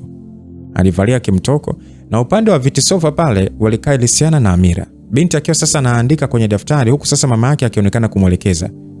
Na wao walivalia nguo nyepesi tu za mapumziko nyumbani. Sasa nikamwona Ria na baadhi ya wasaidizi wengine kule mbele zaidi wakiwa kama wanapitisha vyombo kuelekea njia ya kufika dining. Bila shaka wakipeleka vyakula huko. Ilikuwa ndio imeingia saa 2. Nami sasa nikafikiria niende pale ambapo mtoto alikuwa, yani alikuwa amekaa ili kuandika ili sasa nione alichokuwa anaandika ni nini. Lakini hapa ndio sauti za hatua nyepesi kutokea juu ya ngazi zikaanza kusikika. Nilipotazama juu nikaona ni Tamia ndiye aliyekuwa akishuka. Kwanza mimi mwenyewe nilimkazia tu macho kwa jinsi ambavyo alikuwa amevaa. Basi akafika mpaka chini kusimama mbele yangu, huku sasa akiniangalia kwa nyodo. Hapo Jojo ikitafunwa mdomoni mwake. Alitia kinguo chepesi sana kwa juu chenye kufanana na neti nyeusi, kilichoonyesha ile nguo yake ambayo inazuia maembe kwa ndani, pamoja na kaptura cha jeans kifupi sana kufikia mwisho wa magoti. Yani akiwa sasa amekivuta kwa juu kuyaacha magoti hata iweze kuonekana yote. Viatu vilivyokuwa amevaa vilikuwa ni kama buti nyeusi ndefu hivi kufunika hadi yani supu zake nyeupe. Alijipodoa sana yani. Alijiwekea mikupe yake bandia na milipustiki miekundu yani. Nywele zake za kusukwa akizifanya kwa mafundo. Huyu mwanamke alikuwa ni mzuri, ila huu ulikuwa ni muonekano uliofaa kutafsiriwa kuwa wa kimalaya. Na ulimfaa. Kwa kuwa sasa nilielewa ni jinsi gani alivyokuwa sasa ni malaya wa hali ya juu. Baada ya kunitazama kwa dharau na kutosheka, akanipita na kurusha fundo la nywele upande wangu maksudi tu ili nipige usoni. Nikakwepa kidogo na kuendelea kumwangalia alipoanza kwenda sehemu ambayo Sebastian alikuwa amekaa. Akitikisa mwili wake tu kwa kusudi yani, na mwendo wake ukafanya sasa wengine wamtazame na kuniona mimi pia. Amira akaacha kuandika bwana na kunipungia mkono kusasa kitabasamu. Nami nikatabasamu pia na kumrudishia mkono kusasa mama yake naye akiniangalia. Tamia alienda mpaka sehemu aliyokaa Seba na kukaa pembeni yake, akianza kubofya simu yake pia, wakati sasa jamaa alipoendelea kuzungumza bila kumtazama. Hasa nikaanza tu kwenda upande wao Amira na mama yake. Na niliona Elisiana alipowatazama Sebastian na Tamia kwa ufupi, kisha akawapuuzia na kunitazama mimi sasa nilipowafikia na kusimama pembeni na kiti alichokalia Amira. Kimeza tu kidogo kilikuwa kimesogezwa karibu naye. Hapo sasa ndio alikuwa yupo anaandika hesabu zake kwenye daftari. Basi binti akaniita, nikamwambia kwamba yes, niambie. Baada ya kumwambia hivyo, binti akaomba nimfundishe mambo ya hesabu kwa sababu kuna topic moja ilikuwa inamchanganya sana. Mimi nikatabasamu kiasi nikamwambia kwamba mimi mwenyewe kwenye math nilikuwa na chalala tu bwana, nitakuvurugia zaidi. Amira akaonekana kutokunielewa. Elisiana alicheka kidogo kwa pumzi. Nami nikamwambia mtoto kwamba mimi siwezi hesabu, wewe kwa maanazo tu utaweza. Amira akasema aigo. Na wewe mlala hoi tu kwa math yake. Amira aliniambia hivyo. Elisiana akaziba mdomo wake kuficha kicheko. Nami nikamuuliza mtoto kwamba hey, umelitolewa wapi hilo neno? Amira akatabasamu na kusema kwamba anasoma kwa fonia. Amira alikatishwa kumalizia kauli yake kwa sauti ya Seba aliyomuita Elisiana. Nasi wote sasa tukaangalia pembeni kukuta jamaa akiwa sasa anakuja kutukaribia na Tamia akifuata nyuma yake. Basi Elisiana aliitikia kwa pole tu. Seba akasema kwamba sisi tunatoka mara moja, kuna kazi inahitajika kufanywa, kwa hiyo hatutachelewa. Lakini Seba alisema hivyo. Ilikuwa ni kama anamwaga eti. Mimi sikudhani kama hilo lilikuwa ni zoea au basi tu alifanya hivyo kwa sababu nilikuwa hapa sasa, lakini najua hiyo kazi aliyoisemea ingekuwa ni upuuzi tu pamoja na huyo mwanamke. Amira akaendelea tu kuandika, naye Lisiana akasema kwamba hamna shida. Kisha akamtazama binti yake. Seba akatulia kama kumtathmini hivi mke wake. Hiyo hali ya wawili hao walioiweka na yani ile ya kutokujali, yani nafikiri ikiwa sasa imemchanganya sijui. Basi Seba akamwambia mtoto ya kwamba natoka mara moja, nikirudi nikuletee nini. Alikuwa akimsemesha Amira na mtoto akamwangalia kusema ya kwamba no thanks daddy, I'm good. Basi Seba akatoa cheko fulani hivi kama vile haamini Amira alikuwa amemkatalia, na binti alionekana kuwa makini tu na alichofanya. Basi Lisiana akabaki kumtazama mtoto pia, huku mimi sasa nikimwangalia jamaa na yeye akaniangalia pia. Basi Tami akamkaribia na kusema ya kwamba twende anko, tunachelewa, achana nao bwana, naona wamezira. Yani aliongea hivyo na mtoto anasikia, naye Lisiana akamtazama. Asa Seba akatikisa kichwa kukubali, sasa bado anaiangalia, naye akasema kwamba okay, let's go. Tami sasa akatangulia kuondoka na Seba akarudi nyuma huku sasa akinitazama bado. Kisha naye akageuka na kutokomea huko nje kama mwanamke huyo. Asa mimi nikawaangalia mama na mtoto na kuona hali tulivu tu. Nisiwe na uhakika sana ikiwa Amira kutokumchangamkia baba yake kwa sasa ilikuwa na maana fulani, lakini naelewa Lisiana alikuwa ameudhika kwa sababu ya maneno ya Tamia. Haikuwa wazi kwake bado kile ambacho mwanamke yule alifanya na mwanaume wake. Isingekuwa rahisi kuwaza hivyo, lakini haya waliowafanya tu yalimkosesha raha kama hivi. Sijui ingekuwaje siku ambayo angegundua ukweli wa yale mengine walioyafanya. Basi sauti ya Ria ikatufanya sasa tuangalie upande aliosimama kwa kule mbele. Na hapo ni baada ya kutuita, akatuambia kwamba chakula kipo tayari. Amira akasema kwamba oh yes. Amira alifurahi sana baada ya kusikia kwamba chakula kipo tayari na akafunga daftari. Akatoka kwenye kiti chake na kumkimbilia Ria. Akituacha sasa tunamwangalia na tabasamu tu. Lisiana akasimama pia na kutazama Ria aliposindikizana na mtoto kuelekea kule dining, huku sasa wakicheka pamoja. Mama yake akasema ya kwamba yani Amira ni mtundu. Mimi nitabasamu nikasema kwamba wote tunatoka huko, bila fujo za watoto nyumba hainogi. Basi akaniangalia usoni kusema kwamba ya angalau huko hapa sasa yani anachangamka zaidi ya awali. Nikasema eti, akasema yani amekuzoea sana, kila weekend kama hivi ukiwepo yani atanisumbua kutaka kukufuata uje ni mpaka umtie onyo ndio atulie. Basi alisema hivyo huku sasa kitabasamu. Nikatabasamu pia na kusema kwamba wala usiwe hata unamzuia, mimi namkubali sana pia. Akitaka kuja kunishtua na nini, wewe unamwachia tu anifuate kama siku ile yani. Alisema kaniangalia kimaswali na kuuliza kwamba siku ipi? Ile siku Beth amefanya party hapa, ulimwambia Amira aje kunifuata, unakumbuka? Alisiana katikisa kichwa kiasi kuonyesha haelewi. Naye akasema ya kwamba hapana siku. Nikatambua kwamba hajui kabisa kuhusiana na hilo. Nami nikatazama pembeni na kutikisa kichwa sasa nikisema kwamba Amira. Baada ya kusema vile, Elisana itabasamu na kusema kwamba alikwambia nimemtuma? Unaona ndio nilichokuwa nasema. Yani sijui akili huyo, yani sijui akili huyu mtoto anaitolea wapi. Nilicheka nikasema kweli ni mtundu. Nilisema hivyo. Basi Elisiana akaonekana kuwa na uweni baada ya kuongea naye kidogo namna hiyo, nasi kwa pamoja tukaelekea dining kupata msosi. Chakula of course kilikuwa ni kitamu. Na kwa sababu tulikuwa sasa watatu tu huku sasa meza imejaa vyakula kama vyote, nikawaambia wafanyakazi wote wakae pamoja nasi ili kula. Wote hapo walishangaa, lakini nikasisitiza kwa kuamuru waje kula na sisi ikiwa sio ombi, na ndio meza ikajaa wasaidizi wote wa hapo. Kutia ndani batundui, kutoa walinzi kule nje ambao wangekula baadaye. Ilikuwa ni pindi yenye furaha sana kushiriki nao chakula na kuwaomba wajisikie uhuru, wasiniogope yani. Kuliwafanya wote wajiachie zaidi. Ilionekana upendo ulitawala zaidi hapa tukiwepo sisi watatu tu. Yani hata kwa waliofanya kazi hapo walijiachia na kuongea kwa utani na kuburudika na msosi bila kujibana. Ilipendeza sana. Basi tulipomaliza kula, Amira akaomba twende juu kutazama filamu kama jana. Nami nikakubali. Nilitaka kuwapa wale hawa muda wa kufurahia uwepo wangu tena, wajisikie vizuri zaidi kwa haya mazoea. Na kikweli hata mimi mwenyewe nijisikia vizuri zaidi. Kwa hiyo leo tukatazama pamoja movie na sio zile za katuni. Na of course nilienjoy sana. Amira ndio alikuwa yani ni kama anarudisha kwenye ulimwengu wa movie sasa. Kwa tukatazama hiyo movie pamoja na mama yake kwa mikao ile ya jana. Na usingizi ukawa sasa umemchukua mtoto ilipofika by saa 4 usiku tu kabla hata filamu haijaisha. Kalikuwa kamechoka sana.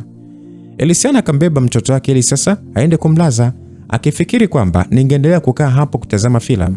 Lakini nami pia nikanyanyuka na kumwambia kwamba mimi mwenyewe ningekwenda kujipumzisha tu kwa sababu kesho mapema sana ingenihitaji mimi kuondoka kuelekea hospitali. Basi akaonekana kuridhia hilo. Na baada sasa ya kuzima kila kitu sote tukatoka humo. Mdogo mdogo mpaka milangoni mwa vyumba vyetu na kuagana vizuri. Kisha nikaingia na kumwacha yeye pia akiingia kwake kule. Kuna kahisia fulani hivi kama kakunitaka nifanye jambo fulani hivi la ziada ambalo hata sikujua ni nini, ambako yani kalinivuta na kunifanya nitamani kurudi nje tena, lakini sikuona umuhimu kukaruhusu kaniteke. Najua tu akili yangu ilikuwa inawashwa juu ya Elysiana. Basi tu ni kama bado nitamani yani kuendelea kumuona eti. Sasa nikaamua kupotezea kabisa ile wazo. Nami nikaanza kupangilia vitu vyangu vya kuweka kwenye begi. Hapa ningetakiwa niweke vitu vichache tu ili kesho mapema kuamkia kazini iwe vyepesi. Betha kutokuwepo kulinipa hisia fulani hivi ya uhuru moyoni, kwa kuwa mara zote ambazo tulilala kitanda kimoja yani nilihisi vibaya tu. Haijalishi namna gani maisha haya litakiwa kuzoeleka kwangu, bado nisingeweza kupata amani pamoja na mwanamke huyo hata kama angetumia dawa gani. Yeye alitaka kulazimisha nimuone kama yani ni kama alivyotaka nimuone, lakini hilo lisingewezekana kamwe. Na hiyo kama ni kulala huko na watu wake na biashara zake yangeendelea tu, na mimi ningekomaa tu na 50 zangu alizoniachia. Basi baada ya kuweka begi mahali pake, nikatulia sasa kitandani kidogo kupitia mambo kadhaa kwenye simu. Dakika kadhaa kupita, nikaingia huko bafuni kukojoa kwanza, kisha mpango ukawa sasa ni kwenda kulala kabisa. Ningelazimisha tu usingizi hata kama ni lala kidogo muda ule. Nikiwa sasa natoka humo, nikaona pazia la dirisha kwa upande huu likiwa sasa limeacha wazi mpana. Na kwa kiasi fulani hivi nikaona kule nje. Huo sasa ulikuwa ni ule upande wa nyuma ambako party ilifanywa kipindi kile. Na eneo lenye swimming pool lilikuwa limemeremeta sana kutokana na mwanga kuyapiga maji ya bwawa hilo. Alafu kilichovuta umakini wangu ni kuona kama mtu akiwa amekaa usawa bwawa hilo. Nami sasa nikasogea mpaka hapo dirishani kumwangalia vizuri. Kwa hakika ilikuwa ni Elysiana. Nikatazama saa ukutani na muda ilikuwa ni saa 5 kuelekea 6. Nijiuliza mwanamke huyo alikuwa akifanya nini hapo peke yake. Si nilimwacha anaingia chumbani. Alikaa hapo sasa pembezoni mwa bwawa la kuogelea, ikionekana ni kama ameweka miguu yake ndani kiasi ya bwawa hilo. Na kwa utulivu akitazama upande mmoja kama mtu aliyezama kwenye tafakari zake. Inaonekana labda Seba hakuwa amerejea na Amira sasa akiwa ameshalala. Mwanamke huyo sasa akaona ngoja labda aende kujikalia hapo kutuliza akili kidogo, au labda kulikuwa kuna kitu kingine. Kwa nikafikiria nifanye jambo ili sasa nijue kilichopelekea akakae nje kabisa mida hii ya kupumzika. Nami nikaamua sasa kutoka chumbani hapo ili sasa kumfuata. Sio kwamba eti wengine wote walikuwa wameshalala, kwa kuwa nilikuta baadhi ya wasaidizi wakiwa wanamalizia mambo yao hapa na pale, na walinzi waliozunguka nyumba usiku walikuwa sehemu za kazi yao. Kwa hiyo nikafika kwa kule nyuma na kusimama usawa wa ngome ya mwisho iliyoshika jumba hili kabla sijaliachia kabisa kumwelekea Elysiana. Mwanamke huyo alikuwa amevalia nguo ya kulalia muundo wa kama Punjabi, ni ya mikono mirefu, na kichwani alifunika nywele zake kwa kikofia cha satini. Hisia ya kwanza kwangu kuipata juu ya hali yake baada ya kumtazama hapo ilikuwa ni kwamba mwanamke huyo aliona upweke. Haikuwa mbali mno kuiona usoni mwake hata kwa umbali huu. Elysiana alikuwa mwenyewe sana, na ni kitu kilichonigusa mno kwa kuwa nilielewa vizuri mno namna alivyohisi. Akawa sasa amegeukia sehemu niliyosimama na kuniona, na macho yake mazuri akaendelea kuniangalia kwa njia ya kawaida tu. Hakutarajia bila shaka, lakini utulivu wake ulipendeza sana kiasi kwamba nikaachia tabasamu naloweza kusema ni la hisia. Elysiana akatabasamu kiasi pia na kuangalia chini. Halafu sasa akanitazama tena, nami nikaanza kuelekea upande wake taratibu. Walinzi wenye mabunduki yao wakaonekana kwa huko mbele zaidi, na mimi nikamfikia tu mwanamke huyo na kusimama mbele yake kusasa nikimtizama kwa umakini. Basi nilimsemesha nikisema kwamba vipi? Akasema safi tu. Akaniambia kusasa kiniangalia kutokea hapo chini. Hivi kumbe tumeagana mapema mno eh? Niliuliza hivyo. Akatabasamu kiasi na kuendelea kunitazama tu kwa utulivu. Mbona nje sasa hivi?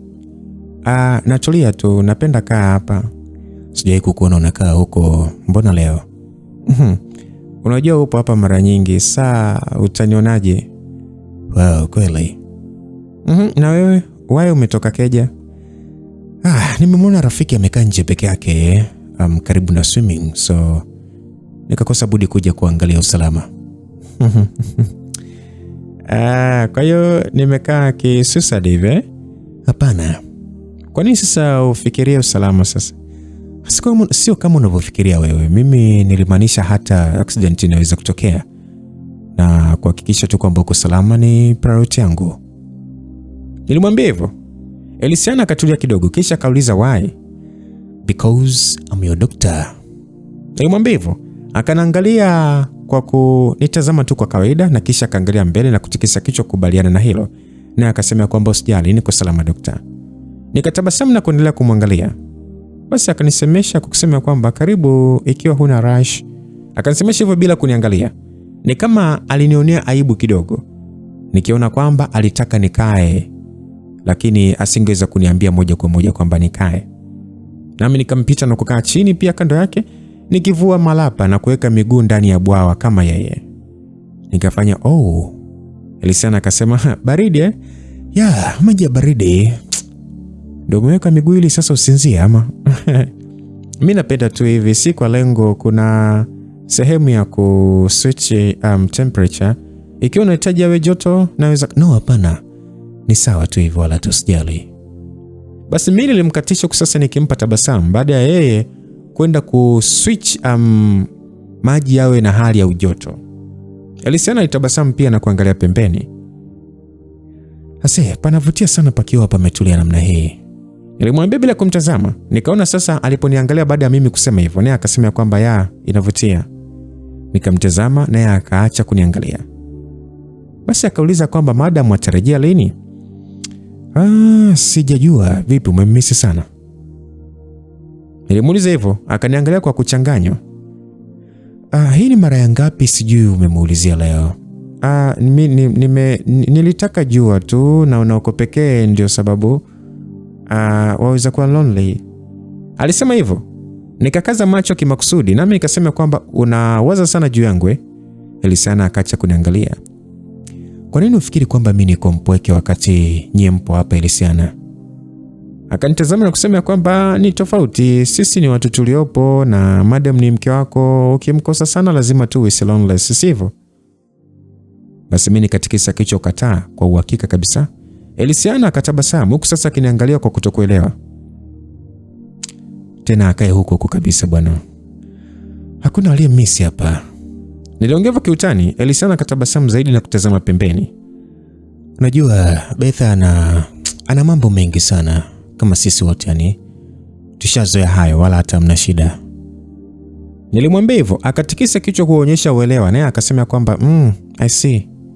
Nikawa sasa namtazama kwa umakini sasa. Nami nikauliza kwamba kwa nini huwa unapenda sana kukaa hapa? Pako kwa utulivu hasa mida hii. Mimi napenda tu maji pia kwa miguu. Inakufanya ni uhisi vipi? Sijui hata nisemeaje. Wasema tu kitu cha kwanza unachowaza. Yani ni kwamba kuna hii feeling ya peace, naweza sema hivyo, yani kwamba huipati kwingine popote ila hapa, si ndio? Unajua ni kwa muda huu tu, when it is night. I mean, kuna mambo mengi naweza derive peace from the very first in Amira. Nitabasamu na kutikisa kichwa kuonesha kwamba nimemuelewa alivyokuwa anaongea. Ila hapa siku ikiwa imeisha, then nakaa natulia. Napenda hapa kwa sababu hii. Okay, ni kitu naona ni kama kitu ambacho huwezi kukipata ukiwa ndani, si ndio? Yaani hiyo amani sasa, si ndio? Nikamuuliza kiumakini kiasi. Elysiana akaonekana kufikiria maneno yangu kwa uzito, naye akatazama pembeni na kubakia kimya. Seba amekwambia narudi saa ngapi? Elysiana akatikisa kichwa na bega kuonesha kwamba hajaambiwa na afahamu. Okay, najua umekuwa ukipitia mambo mengi sana. Na najua pia hatuna muda mrefu sana toka tumefahamiana. Lakini naomba ujue kwamba niko hapa pia kwa ajili yako, kwa lolote lile ninaloweza kusaidia au kukusupport kama rafiki, mimi niko hapa. Usihisi kwamba uko peke yako, kwa namna yoyote ile naweza, na mimi sasa nitakusaidia uhisi amani unayoitaka. Nikamwambia hivyo kwa upole. Akabaki kunitazama kwa utulivu, ikiwa kama anajiuliza kwa nini nilisema maneno hayo ghafla tu. Naye akasema kwamba umefanya mengi tayari. Nikatulia tu kuendelea kumtazama. Asante. Shukrani za dhati toka kwangu kuja kwako kwa msaada ulionipatia. Jesse, unajua wewe ndio mtu wa kwanza kushow nijali kikweli hapa. Though si kwamba nasema yani samani, I think. Alianza kubabaika. Nikakishika ganja chake taratibu, naye akaniangalia kwa subra. Usijali, nakuelewa. Basi baada ya kusema hivyo, Elysiana akajipa utulivu, kisha akasema nitasema jambo lisilo present. Nikatikisa kichwa kubali. Nachukia ya maisha. Alisema hivyo sasa, machozi yakaanza kumlenga. Maskini, alikuwa ameanza kufunguka kwangu. Hii ikionyesha kwamba aliamini ninamuelewa sana. Unajua, John, najitahidi sana kuonyesha niko sawa, but kuna vitu havitawahi kaa sawa. And it is my fault. Akasema hivyo kwa hisia. Nikamwambia usiseme hivyo bwana. Hapana. Unajua kwamba mimi ninaishi hapa nikiwa kama prisoner tu eh. Binti alinikatisha na mimi nikatulia tu kumsikiliza. Unajua mimi ni kama mfungwa tu Jesse. Siruhusiwi kutoka mpaka iwe maalum, siruhusiwi kuona hata family. Na sina friends. Basi akaishia hapo. Alibaki kunitazama kama vile amejishtukia kwamba alianza kuzungumza nami mambo ambayo labda hakutakiwa kusema. Naye akaacha kuniangalia na kukitoa ganja chake kutoka kwenye cha kwangu. Na kisha akasema, samahani, sikutakiwa kufanya hivyo. Najua Sebastian anaishi na wewe kwa kukutawala sana. Nilimwambia hivyo, akaniangalia tu. Naelewa yote hayo. Najua tunavyoishi ni kama vile wote tunapendana mno. Usije fikiri ni wewe tu ndio unahisi hivyo. Lakini najua sio rahisi kubeba mzigo huo. Ni mzito sana. Pole kwa sababu ya mambo yote unayofanyiwa. Pole sana. Najua haustahili kabisa hayo. Basi machozi akakaribia kumtoka naye akatabasamu kiasi. Unajua tuvuna tunachopanda ya mavuno yangu ndio haya. Yanibidi tu nile chakula chake tu. Elysiana. Unajua, listen. Ningekuwa na say, ningejitoa kwa familia yangu na kwenda mbali. Si kukubali wanipe kwa wanaume ambaye. Aliishia hapo tena na kuanza kujifuta machozi. Inaonekana alitaka kusema kwamba ambaye hampendi. Na kweli niliona wazi kabisa kwamba alikuwa hampendi Seba. Sasa ikaeleweka kwamba ni kwa shinikizo la familia yake ndio alikuwa hapa kwenye hii ndoa, na labda kuna mengine mengi yalihusika. Basi akajikaza zaidi na kusema kwamba ndoa za kupangwa zinakera sana. Basi mimi nikatikisa kichwa kukubali na kusema kwamba I know, pole sana kwa hilo. Elysiana akajifuta machozi na kutazama pembeni akisema kwamba si kwamba namlong sana Seba. I just wish ingekuwa ni normal marriage. Yani si kuishi kwa namna hivi yani msikilizaji asingeweza kusema mengi, lakini kwa ufupi niliweza kuelewa kwamba yalikuwa ni mambo mazito sana. Nikamwambia kwamba samahani. Akaniangalia upesi na kusema kwamba sorry for what? Nisamehe, ulikuwa umekuja kutafuta amani hapa, alafu mimi nimekuja kukuuliza tu. Nilisema hivyo. Akaweka uso wa kujali na kusema kwamba no, hapana, don't, I'm fine. Mimi sijali, I'm fine. Anyway, macho yako yamekuwa ni mazuri kweli sasa hivi. Hayapendezi kutoa machozi ya huzuni, labda furaha. Maneno yako Jesse ni mazuri sana. No, nifariji. Sijali. Asante, kama nilivyokuambia, mimi niko hapa kwa ajili yako pia. Elysiana akatikisa kichwa kwa uelewa na kutazama pembeni, akionekana kutafakari kitu. Hasa mimi nikatulia tu nikiendelea kumwangalia kwa subra. Basi akaniita, akasema kwamba naweza kuuliza kitu. Nikamwambia ndio niulize. Niahidi hautanihukumu. Siwezi Luciana, never with you. Wewe ni dokta, unaamini kweli mtu anaweza patwa na kutu yani ikiwa haja engage for so long? Sijakuelewa unamaanisha nini? Yani kutu? Aliniangalia usoni kwa njia fulani hivi kama ana wasiwasi. Yani sijaelewa vizuri. Yani unamaanisha kutu gani yani? Yani watu husema kwamba unaweza kupata, yani ukapatwa na damage usipo engage kwa muda mrefu sana, and alishia hapo. Nikaa nimemwelewa. Mmeelewa na nyie kwamba mtu asipo engage for so long anaweza pata na kutu. Unaenda kukojoa na rangi ya mkojo kwamba iko na rangi fulani hivi, unahisi kwamba rangi ya mkojo kumbe ni kutu inatoka. Kwa hiyo mimi nilimwelewa vizuri. Nilimwelewa chokuwa nauliza ni kama angepatwa na tatizo kwa kutoshiriki mapenzi kwa muda mrefu, na kikweli kuniambia jambo hili lilionyesha alikuwa amejiachia sana kwangu sana yani. Na kweli lilikuwa jambo nyeti. Elisiana alikuwa ameshiriki mapenzi kwa muda mrefu kwa ilivyoonekana. Nilimshika begani nikasema ya kwamba it's okay Elisiana, nimeelewa. Yani nimekuelewa, usijali. Hayo huwa ni maneno ya watu tu. Upatwi na damage yoyote kubwa. Inategemea, lakini kwa mwili wako umekaa vipi, matunzo, afya kwa ujumla ni. Lakini sio kwamba eti unaweza kupatwa na madhara ya kudumu. Kweli? Yeah. Sasa unawezaje kuwa na hakika? Mimi ni daktari, usisahau hilo. Yeah. Yani unajua, na of course nafahamu kwanza mwanamke fulani hivi ambaye niliishia hapo baada ya kitu fulani kizito kuniingia moyoni. Elisiana akaona nimebaki kumtazama tu. Nitazama kwanza pembeni kwa hisia nzito.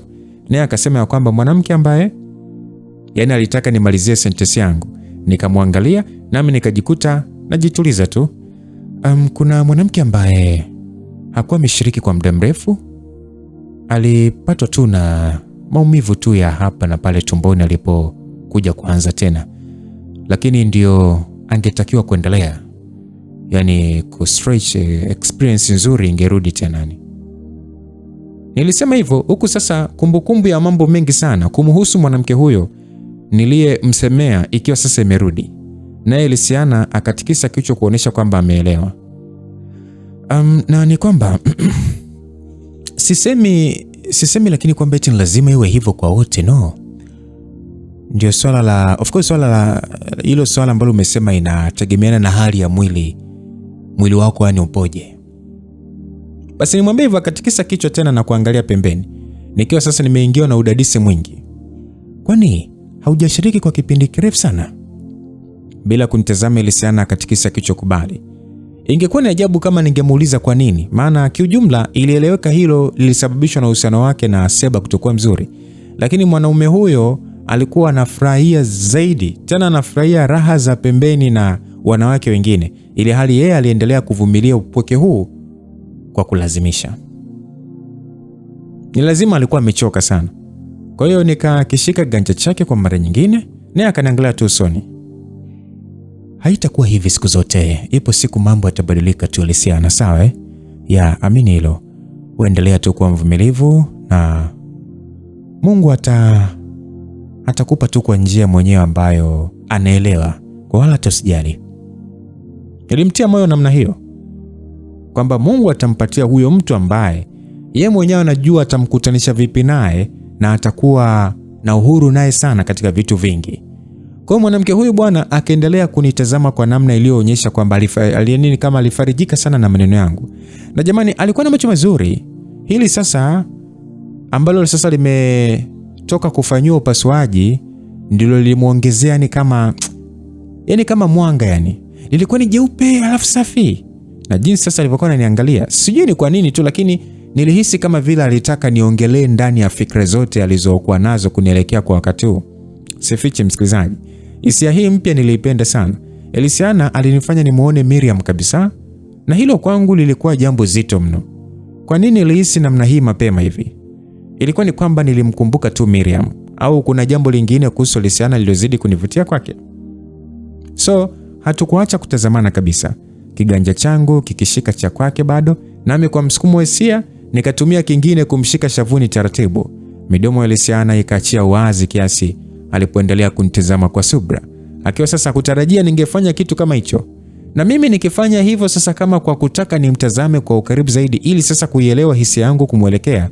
Ndio hapa sasa nilipoongozwa na hisia. Lisiana alinitazama kwa matarajio, na vile sasa nilivyomsemesha na kumshika namna hiyo, najua nilikuwa nimemhamishia tumaini fulani hivi ambalo mimi pia nilikuwa nimeanza kutumaini kwamba litimie. Lakini ingewezekana vipi? Sasa nikajitahidi sana kutuliza akili na hisia, nami nikaachia kiganja chake na kumshika usoni kwa vyote. Sasa nikianza kufanya kama nakagua macho yake, nikamwambia ya kwamba vipi, haujapata changamoto yoyote baada ya kuanza kutumia dawa? Lisiana akaanza kunishusha na kunipandisha usoni haraka haraka, akionekana kuingiwa na msisimko wa wasiwasi, naye akatikisa kichwa kataa. Nilikuwa nimechukua hatua ya kujishaua upesi yani. Nami sasa nikaendelea kuangalia jicho lake na kumwambia kwamba sawa, uendelee kuitumia hiyo dawa mara 2 asubuhi na jioni mara 2. Basi akatikisa kichwa kukubali na kusema kwamba anajua. Wakati huu sasa aliweka muonekano usoni kama vile amevunjika moyo, na hilo likanifanya nimtazame kwa kujali, mikono yangu ikiwa bado imemshika usoni.